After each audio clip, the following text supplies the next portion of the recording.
Assalamualaikum warahmatullahi wabarakatuh. Perkenalkan, nama saya Adrian Mafatihul Karim, Prodi Komputerisasi Akuntansi dari kampus LP3I Jakarta. Di sini saya akan melanjutkan video dari sebelumnya untuk menjelaskan apa sih dasar-dasar akuntansi itu. Di sini saya akan membahas tentang pengertian akuntansi dan juga proses dalam akuntansi, fungsi akuntansi, tujuan akuntansi, dan juga dasar-dasar akuntansi, kamus umum akuntansi, dan juga manfaat pengetahuan dasar akuntansi. Yang pertama di sini ada pengertian akuntansi. Akuntansi bisa dimaknai sebagai proses pencatatan, penggolongan, penyusunan, serta pelaporan transaksi keuangan. Dari pengertian akuntansi ini, menurut American Accounting Association, akuntansi merupakan proses mengidentifikasi, mengukur, dan melaporkan informasi ekonomi untuk memungkinkan adanya penilaian dan pengambilan keputusan yang jelas dan tegas bagi mereka yang menggunakan informasi tersebut. Ahli lain seperti Warren memiliki pengertian yang berbeda. Ia menyebutkan akuntansi merupakan sebuah sistem informasi yang menghasilkan laporan kepada pihak-pihak yang berkepentingan mengenai aktivitas ekonomi dan kondisi perusahaan yang berguna dalam pengambilan keputusan. Di sini ada proses akuntansi. Proses akuntansi itu mencatat semua transaksi bisnis yang melibatkan keuangan perusahaan, mulai dari pembelian, penjualan, sampai utang harus dicatat dengan jelas. Selanjutnya mengklarifikasi transaksi tersebut, kemudian diklasifikasikan menurut dengan jenisnya di dalam buku. Jadi transaksi utang dikelompokkan di jurnal utang, piutang di jurnal piutang, dan seterusnya. Mencatat semua transaksi bisnis yang melibatkan keuangan perusahaan, mulai dari pembelian, penjualan, sampai utang harus dicatat dengan jelas. Pelaporan pencatatan tersebut kemudian dilaporkan ke manajemen untuk dijadikan sebagai bahan pertanggungjawaban dan perumusan kebijakan baru. Selanjutnya, fungsi akuntansi. Apa sih fungsi akuntansi itu? Di sini ada untuk mencatat keuangan secara sistematis, dan juga mencatat keuntungan atau kerugian organisasi, dan juga bahan pengembalian kebijakan atau melindungi aset organisasi. Di sini saya akan menjelaskan satu persatu. Fungsi akuntansi itu, akuntansi sendiri adalah peran yang paling penting dalam sebuah perusahaan maupun organisasi. Tanpa akuntansi, mungkin pengelolaan keuangan organisasi bisa berantakan. Berikut ini merupakan fungsi akuntansi. Dari yang pertama, untuk mencatat keuangan secara sistematis itu, fungsi yang pertama tentu saja untuk mencatat transaksi keuangan organisasi atau perusahaan secara sistematis dan teratur. Dan yang kedua, mencatat keuntungan atau kerugian organisasi. Dengan laporan keuangan yang tercatat secara rapi dan sistematis, besaran keuntungan atau kerugian dari organisasi bisa diketahui dengan jelas. Yang ketiga, bahan pengambilan kebijakan.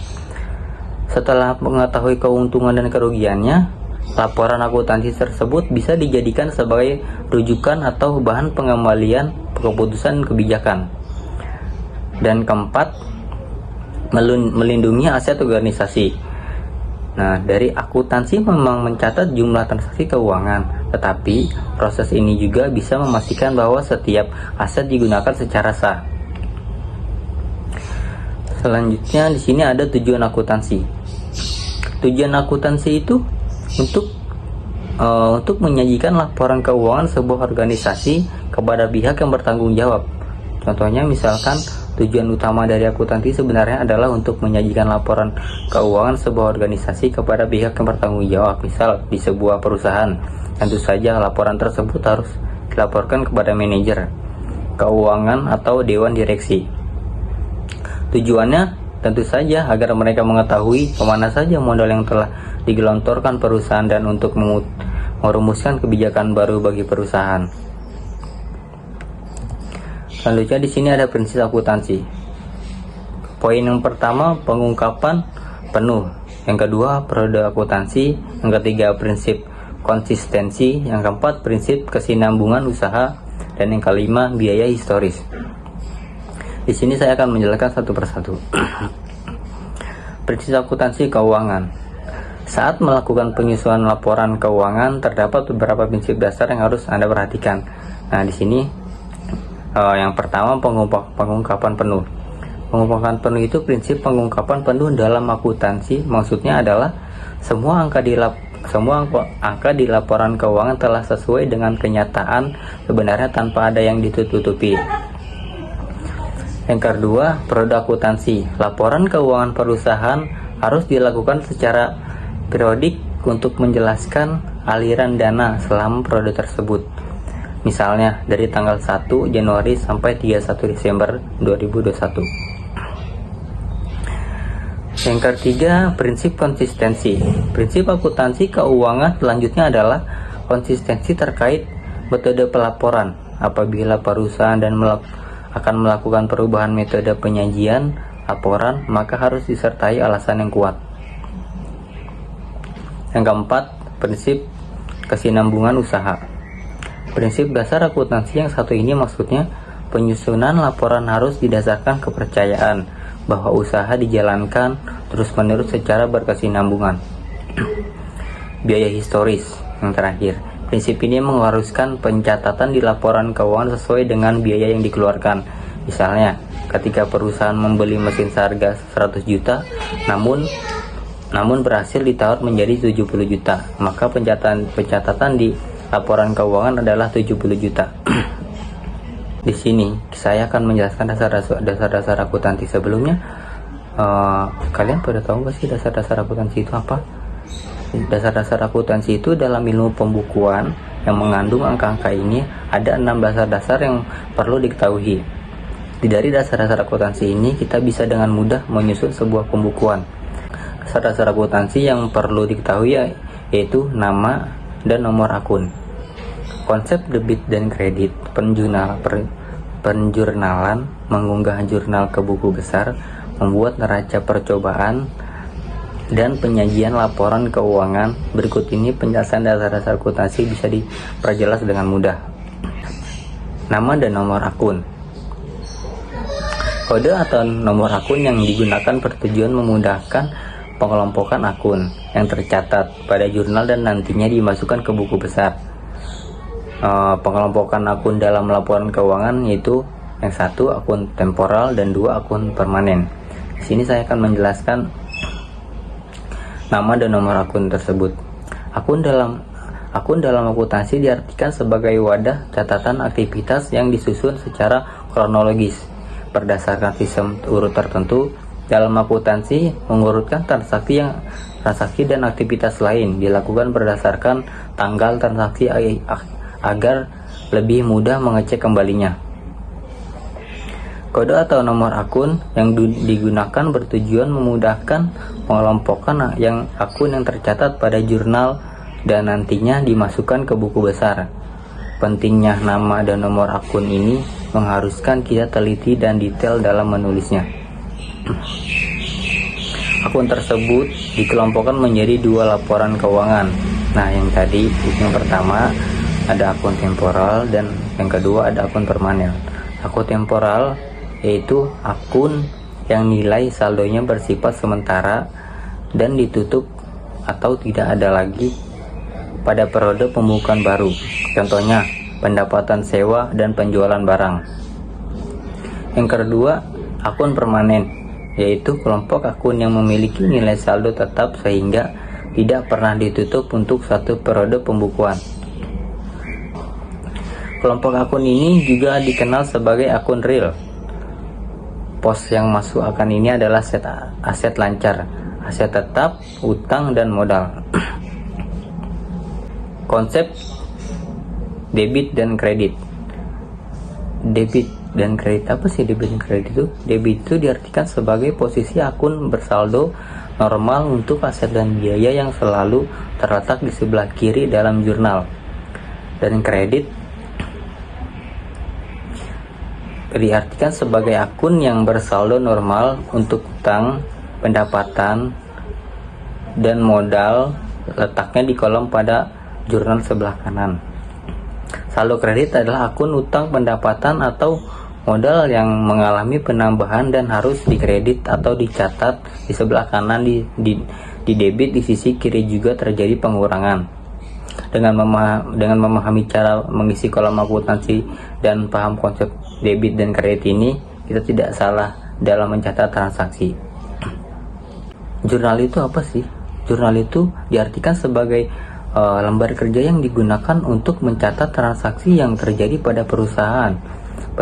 Penjurnalan merupakan proses pencatatan transaksi dari bukti, faktur, struk, dan lainnya ke dalam jurnal. Jurnal sendiri terdiri atas beberapa jenis yang berhubung dengan akuntansi dan harus kita ketahui. Dan yang pertama itu ada jurnal umum. Jurnal umum itu digunakan untuk mencatat semua transaksi secara rinci dan tujuannya mencatat penyusutan aset tetap perusahaan. Yang kedua, jurnal khusus digunakan untuk mencatat transaksi khusus yang berkaitan dengan pembelian dan penjualan perusahaan. Yang ketiga, jurnal penerimaan. Jurnal penerimaan dan pengeluaran kas yang berkaitan dengan keluar masuknya kas perusahaan. Yang keempat, jurnal penutup, yaitu jurnal untuk menutup akun-akun laba rugi dari pendapatan dan biaya. Yang terakhir, jurnal pembalik, yaitu jurnal yang disusun pada awal periode akuntansi baru untuk membalik akun jurnal penyesuaian tertentu dengan tujuan menyesuaikan akun-akun yang telah dibuat pada periode sebelumnya atau tutup buku. Selanjutnya, mengunggah jurnal ke buku besar. Nah, di sini juga ada beberapa poin tersebut. Yang pertama, buku besar adalah kumpulan transaksi suatu akun. Teknis dalam pengunggahan atau pemindahan jurnal ke buku besar dilakukan setelah semua transaksi tercatat dalam jurnal, kemudian ditransfer ke jurnal buku besar. Pemindahan harus disesuaikan dengan masing-masing nama akun. Setiap satu nama akun memiliki satu buku besar agar transaksi yang terkait dengan satu jenis akun tidak tercampur dengan yang lainnya. Misalnya saja, transaksi kas yang masuk ke buku besar kas dan seterusnya hingga semua transaksi selesai dipindahkan ke dalam buku besar. Semua akun dalam buku besar itu akan memiliki nilai saldo berbeda yang nantinya akan masuk dalam neraca perusahaan. Selanjutnya, membuat neraca percobaan. Di sini ada neraca percobaan dibuat dengan mengetahui hasil seimbang antara debit dan kredit. Jika ditemukan hasil tidak seimbang antara sisi debit dan kredit, berarti terjadi kesalahan dalam pencatatan. Yang ketiga, beberapa kesalahan yang biasa terjadi yaitu salah jenis akun, salah nilai nominal, atau salah masuk buku besar. Jika ditemukan hasil tidak seimbang antara sisi debit dan kredit, berarti terjadi kesalahan dalam pencatatan. Beberapa kesalahan yang terjadi yaitu jenis akun nilai nominal atau salah masuk buku besar, dan juga penyajian laporan keuangan. Diartikan sebagai catatan informasi keuangan perusahaan pada satu periode tertentu yang menyajikan informasi aktivitas suatu perusahaan dalam bentuk mata uang. Dalam laporan keuangan ada sejumlah informasi yaitu neraca, laporan laba rugi, laporan perubahan modal atau ekuitas, laporan arus kas. Di sini saya akan menjelaskan apa saja sih itu informasi dalam laporan keuangan. Yang pertama itu ada neraca. Neraca atau balance sheet itu yaitu laporan posisi keuangan atau aset perusahaan periode tertentu. Yang kedua, laporan laba rugi atau profit and loss report, yaitu laporan penghitungan keuntungan dan kerugian perusahaan. Yang ketiga, laporan perubahan modal atau ekuitas, equity report atau equity report, yaitu laporan penambahan atau pengurangan investasi dari pemilik modal perusahaan yang ditambah laba atau dikurangi kerugiannya. Yang keempat, laporan arus kas atau cash flow report, yaitu laporan penerimaan dan pengeluaran kas pada investasi atau operasional perusahaan dan periode tertentu. Persamaan dasar akuntansi. Nah, di sini ada aset sama dengan kewajiban ditambah ekuitas atau aktiva sama dengan hutang ditambah pasifa. Di sini saya akan menjelaskan persamaan dasar akuntansi itu. Salah satu bagian dari akuntansi adalah persamaan dasar. Rumus ini menggambarkan kepemilikan dan hutang perusahaan yang digunakan untuk memproyeksikan modal suatu perusahaan. Biasanya komponen ini dinyatakan dalam bentuk sebagai berikut. Saya akan menjelaskannya. Aset sama dengan aset kewajiban ditambah ekuitas. Selain formula yang dirumuskan di atas, rumus persamaan dasar akuntansi adalah sebagai berikut. Aktiva sama dengan hutang ditambah pasifa. Dari persamaan di atas ditunjukkan bahwa suatu perusahaan akan mendapatkan aset melalui penjumlahan kewajiban dan ekuitas sebagai sumber pendanaan. Menurut persamaan tersebut, posisi kewajiban ditempatkan sebelum ekuitas.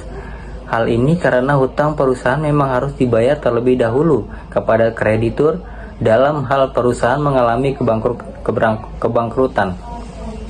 Dengan demikian, prinsip dasar akuntansi salah satunya adalah kewajiban lebih liquid dibanding ekuitas. Aset dalam akuntansi biasanya akan selalu linear dengan ekuitas atau kewajiban. Artinya, jika aset perusahaan meningkat, maka kedua komponen tersebut juga akan naik nilainya agar persamaan tetap seimbang. Begitu pula sebaliknya. Di sini ada kamus umum akuntansi. Yang pertama itu ada neraca saldo, yang kedua neraca lajur, yang ketiga laporan keuangan, yang keempat akuntansi utang. Kamus umum akuntansi itu adalah suatu proses yang diawali dengan mencatat, mengelompokkan, mengolah, menyajikan data, mencatat transaksi, dan segala bentuk lain yang berhubungan dengan keuangan. Hasilnya diperoleh informasi yang bisa digunakan orang atau pihak yang kompeten dalam informasi tersebut sebagai bahan pengambilan keputusan. Dengan kata lain, akuntansi adalah kegiatan mengidentifikasi, menghitung, mengelompokkan, dan menilai transaksi yang berhubungan dengan keuangan. Berikut beberapa istilah dalam akuntansi yang sering muncul. Mari cari tahu di kamus besar akuntansi tersebut. Yang pertama, neraca saldo. Penjelasan untuk istilah ini secara mudah adalah daftar yang berisi kumpulan seluruh rekening buku besar. Neraca saldo biasanya disiapkan pada akhir periode untuk memastikan keseimbangan buku besar. Fungsi neraca saldo adalah memastikan buku besar secara matematis akurat. Maksudnya adalah jumlah saldo debit selalu sama dengan saldo kredit. Namun, keseimbangan antara debit dan kredit belum tentu catatan akuntansi benar-benar akurat. Yang kedua, neraca lajur. Istilah kedua ini adalah kertas kerja berkolom-kolom untuk memudahkan dalam membuat penyesuaian dan penyusunan laporan keuangan. Neraca lajur disusun dengan memindahkan data-data dalam neraca saldo dan jurnal penyesuaian. Yang ketiga, laporan keuangan. Setelah memiliki neraca lajur, kita baru bisa membuat laporan keuangan yang bertujuan menyediakan informasi mengenai posisi keuangan, kinerja, serta perubahan posisi keuangan suatu perusahaan. Laporan keuangan ini bukan hanya satu laporan keuangan karena terdiri atas yang pertama, laporan laba rugi yaitu laporan mengenai pendapatan, beban, dan laba atau rugi perusahaan dalam periode tertentu. Laporan yang kedua, laporan perubahan modal, yaitu laporan yang menyajikan perubahan modal karena penambahan dan pengurangan dari laba atau rugi dan transaksi pemilik perusahaan. Yang ketiga, neraca, yaitu laporan yang menggambarkan posisi keuangan dari suatu perusahaan yang meliputi aktiva atau aset, kewajiban, dan ekuitas pada periode tertentu. Yang terakhir, laporan arus kas, yaitu laporan yang menggambarkan penerimaan dan pengeluaran kas selama periode tertentu. Yang keempat, akuntansi utang. Utang menunjukkan besarnya kepentingan pemilik pada harta perusahaan, sedangkan modal menunjukkan besarnya kepentingan pemilik pada harta perusahaan. Persamaan ini akan tergambar dalam neraca yang memang memuat harta, utang, dan modal. Akuntansi utang secara sederhana diartikan sebagai pendanaan yang diperoleh dari pemberi pinjaman. Utang sendiri didefinisikan sebagai pengorbanan manfaat ekonomi di masa mendatang untuk memenuhi kebutuhan saat ini. Dalam akuntansi, ini terdapat utang jangka pendek dan utang jangka panjang. Selanjutnya, komponen persamaan akuntansi. Di sini ada poin pertama yaitu aset atau aktiva, yang kedua liabilitas atau kewajiban, yang ketiga ekuitas. Di sini saya akan menjelaskan. Setelah mengetahui rumus persamaan akuntansi, penting bagi Anda untuk mengetahui apa saja yang ada di dalamnya. Yang pertama, saya akan menjelaskan aset atau aktiva. Aset atau aktiva dalam rumus persamaan dasar akuntansi adalah sumber daya yang dimiliki perusahaan dan bermanfaat untuk kegiatan produksi maupun keberlangsungan perusahaan. Wujudnya dapat berubah berupa uang maupun benda-benda tidak berwujud atau intangible seperti hak cipta maupun paten. Selain itu, salah satu aktiva yang biasanya dimiliki perusahaan adalah piutang. Penerima yang yakni jenis aset umum mengenai pernyataan janji pembayaran dari pihak penerima layanan atau produk kepada perusahaan produsen. Berikut ini beberapa contoh dari akun aktiva.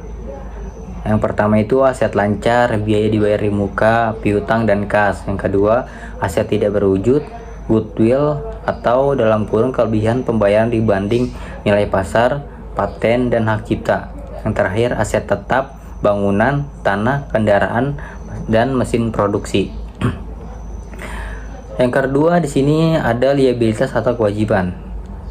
Salah satu bagian dalam rumus persamaan dasar akuntansi adalah liabilitas atau kewajiban, yaitu sejumlah dana pinjaman dari kreditur yang harus dibayar oleh perusahaan sesuai kesepakatan.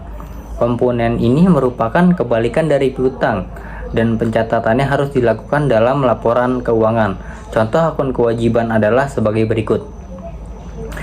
Utang jangka panjang, obligasi atau utang jangka pendek, kewajiban pajak, gaji karyawan yang belum dibayar, utang dagang, kredit bank. Yang ketiga di sini ada ekuitas. Ekuitas adalah aset perusahaan yang dimiliki pihak ketiga, misalnya pemegang saham atau stakeholders.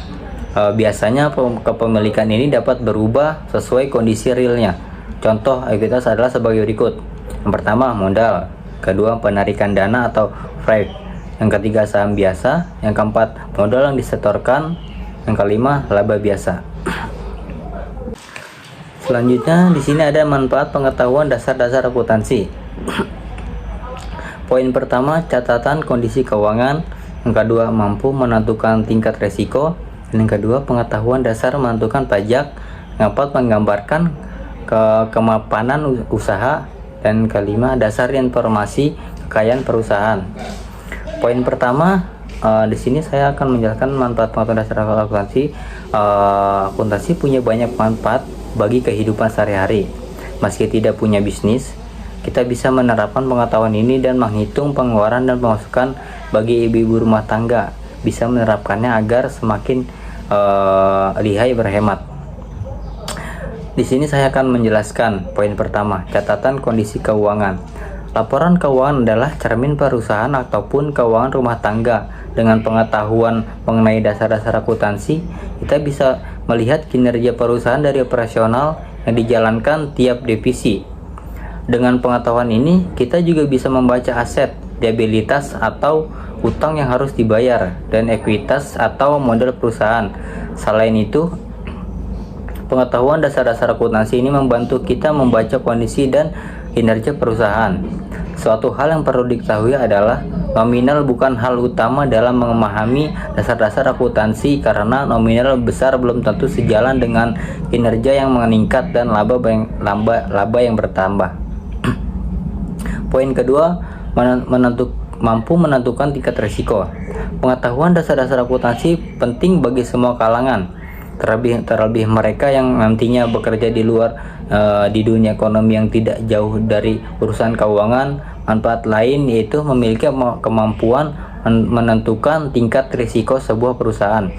Contohnya, ketika perusahaan meminjam sejumlah dana untuk kepentingannya, sebagai akuntan internal perusahaan, maka bisa memberi arahan dan pertimbangan terkait risiko pinjaman tersebut. Begitupun sebaliknya, ketika perusahaan ingin memberikan pinjaman ke pihak lain atau berinvestasi. Poin ketiga, pengetahuan dasar menentukan pajak. Rata-rata pengenaan pajak suatu perusahaan Indonesia semakin tinggi karena rekam jejak perkembangan usahanya kian baik dan mapan. Namun rata-rata korporasi raksasa di Indonesia menggelar program sosial atau CSR yang manfaatnya relatif sama dengan penyerapan pajak. Itu sebabnya seorang akuntan perusahaan yang mengetahui dasar-dasar akuntansi bisa membantu menyusun laporan pajak perusahaan disertai program CSR yang digelar perusahaan. Dengan begitu, pajak yang dibayarkan perusahaan nominalnya lebih kecil. Poin keempat, menggambarkan kemampuan usaha, kemapanan usaha. Manfaat lainnya dari pengetahuan dasar-dasar akuntansi adalah kemampuan melihat kemapanan sebuah usaha. Ini bisa dilihat dari laporan keuangan perusahaan tersebut yang bisa dibaca oleh akuntan atau seorang yang memiliki kemampuan dasar akuntansi. Selain itu, pengetahuan ini membuat kita bisa membandingkan laporan keuangan perusahaan satu dengan lainnya. Kemampuan ini berguna untuk kita yang misalnya ingin berinvestasi di pasar modal. Dengan begitu, kita bisa mengetahui kondisi keuangan dan memilih perusahaan publik atau TBK yang memiliki prospek cerah dari sisi dividen dan capital gain. Poin kelima, dasar informasi kekayaan perusahaan. Meski masih banyak manfaat lain dari pengetahuan dasar-dasar akuntansi, yang satu ini tidak boleh terlewatkan. Dengan pengetahuan yang dimiliki, kita bisa lebih memahami kekayaan perusahaan seperti berapa banyak aktiva atau aset yang dimiliki, jumlah uang dan kewajiban lain perusahaan, serta investasi yang menunjang kinerja perusahaan.